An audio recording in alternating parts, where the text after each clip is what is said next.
here on a Friday night. We begin tonight with the fire on board a passenger plane in Denver. Passengers racing to get off the plane. Just one in a number of air scares in just the last 24 hours. That fire breaking out in a cell phone on a Southwest flight. The plane had not yet taken off. You can see the passengers there scrambling to get off the plane, some evacuating down slides. We're also learning more tonight about the flight on its way to the U.S. from Europe, just about here, and then that drop. 8,000 feet, and the flight turning around, going all the way back to Europe. Now you see the images emerging, the severe turbulence that tossed passengers in the cabin. And yet another scare, the Alaska Airlines flight making an emergency landing in Los Angeles. The crew shouting instructions, telling them to brace. The plane touching down despite trouble with the landing gear. ABC's Trevor Ault leading us off with the fire in a cell phone on that plane in Denver. Tonight, chaos on board this Southwest plane in Denver. A passenger's cell phone breaking out in flames, catching a seat on fire. Evacuate! Evacuate! Evacuate now! Go, go, go, go! The plane parked at the gate, filling with smoke.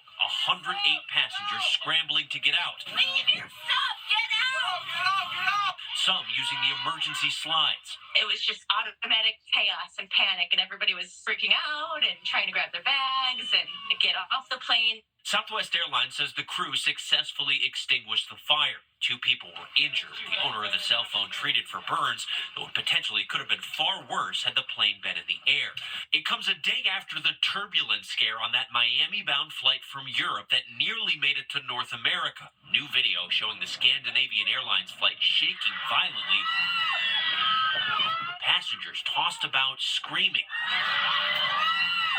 The Airbus A330 descending more than 8,000 feet to find smoother air, then making the unusual move to turn around and head back to Europe.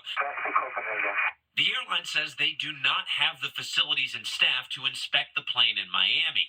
Thankfully, no one was injured. And overnight, an Alaska Airlines flight with a landing gear issue during takeoff. Passengers told to brace for an emergency landing in Los Angeles. Brace, brace, brace. One of the Boeing plane's tires visibly damaged DC's airport, removing what appeared to be remnants from the runway. Alaska Airlines says they're investigating what might have caused the tire to malfunction. The aircraft will be pulled from service while that work is done.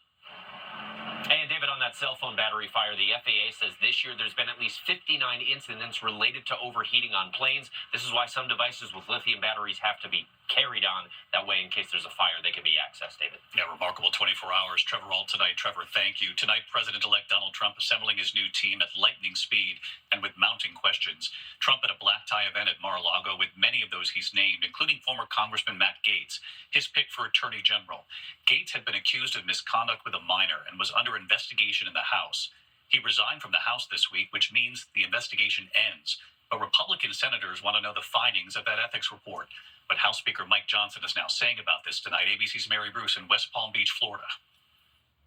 Tonight, a growing number of Republican senators demanding to see the House Ethics Committee report into President-elect Donald Trump's pick for Attorney General, former Congressman Matt Gaetz. The bipartisan committee had been investigating Gaetz for allegations of sexual misconduct and illicit drug use. Sources tell ABC News a woman testified he had sex with her when she was only 17 years old, something Gaetz has denied. I have not had a relationship with a 17-year-old. That is totally false. The investigation ended this week when Gaetz abruptly resigned from Congress hours after Trump tapped him to be his attorney general. At the time, House Speaker Mike Johnson was non-committal on whether the committee's report should be released. As far as the timing of a release or report or something, I don't know. The Speaker of the House is not involved in that, can't be involved in that. But today, after attending a gala with the president-elect at Mar-a-Lago, Johnson declaring the report should never see the light of day. I believe it is very important to maintain the House's tradition of not issuing ethics reports on people who are no longer members of Congress. I think it would open a Pandora's box. But over in the Senate, several Republicans who will have to vote on whether to confirm Gaetz say they want to see that report. What we want to do is make good decisions based upon all the relevant facts and information that we can get. Texas Senator John Cornyn even suggesting he's ready to issue a subpoena if necessary, telling reporters we need to have a complete vetting of the nominees, not only so we know the nominee is qualified, but also to protect the president. I'm sure it's not in his best interest to have any surprises in the House Ethics Committee report. I think there should not be any limitation on the Senate Judiciary Committee's investigation, including whatever the House Ethics Committee has generated. So you want to see it? Absolutely. Overnight, Gates also at that Mar-a-Lago gala. Trump didn't mention him in his remarks, but he did praise another one of his highly controversial cabinet picks, Robert F. Kennedy Jr., one of Trump's top campaign supporters, who he has now chosen to lead the Department of Health and Human Services. I guess if you like health and if you like people that live a long time, it's the most important position. RFK Jr. Bobby? Kennedy, a prominent vaccine skeptic, deeply suspicious of mainstream medicine, has vowed to reshape the health system in the U.S. The agency, the USDA, the FDA have been captured by the industries they're supposed to regulate, and they all have an interest in subsidies and then in mass poisoning the American public. Today, a host of public health experts denouncing his selection as dangerous. The Center for Science and the Public Interest saying Robert F. Kennedy Jr. is not remotely qualified for the role and should be nowhere near the science-based agencies that safeguard our nutrition, food, safety, and health. Other groups like the American Academy of Pediatrics singling out his long campaign against vaccines, most of which have been used safely for decades, though Kennedy claims otherwise. There's no vaccine that is, safe and effective. Tonight, former acting CDC Director Dr. Richard Besser with the medical consensus that vaccines have saved lives. There's nothing that I did for my patients that had more proven value for their health than making sure they were vaccinated fully and on time. And Mr. Kennedy has done more than just about anybody in shaking the confidence that parents have in the vaccines that are given to children. And today, Trump turning to another rival turned loyal supporter, North Dakota Governor Doug Burgum, to be Interior Secretary. And tonight, he's filling out his communications team, naming longtime aide Stephen Chung as Communications Director, and for Press Secretary, campaign spokeswoman Caroline Levitt. David. Mary Bruce with us all week long. Mary, thank you. We turn next tonight to the murder case that became a flashpoint in the debate over immigration and border security in this country. A migrant in this country illegally, now on trial in the death of 22-year-old Georgia nursing student Laken Riley, and what the prosecution revealed today. Steve Osunsami from Georgia. One of the most difficult moments in this Georgia courtroom today was when the police officer who found Laken Riley's body took the stand. The university has found it. Ma'am. Oh. I need minutes. Immediately. She's not breathing. The court was silent as they watched the graphic police body camera video of him trying to save her life. Starting CPR now. 1, 2, 3, 4, 5. The killing of the 22-year-old nursing student became a key point in the debate over immigration. He shouldn't have been in our country, and he never would have been under the Trump policy. 26-year-old Jose Ibarra, who's charged with murder, is pleading not guilty. He's an undocumented immigrant from Venezuela who illegally entered the country in 2022. He went hunting for females on the University of Georgia's campus. Prosecutors say he was living with his brothers not far from the trails where Riley was jogging.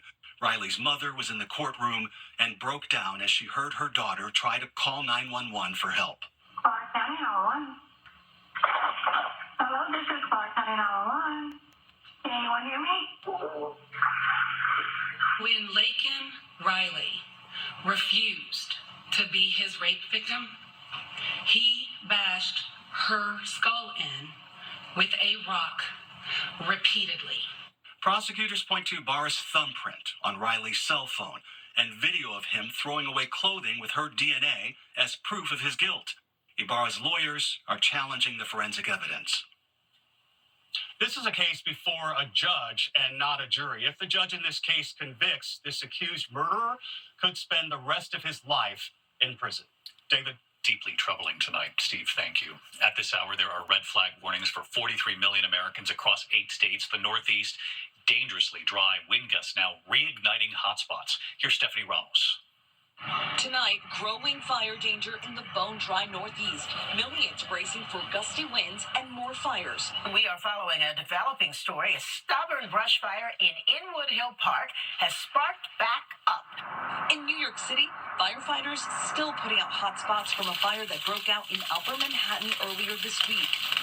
New Jersey Transit Police posting these videos of a recent fire near commuter train tracks, warning anything can start a fire, even a cigarette butt.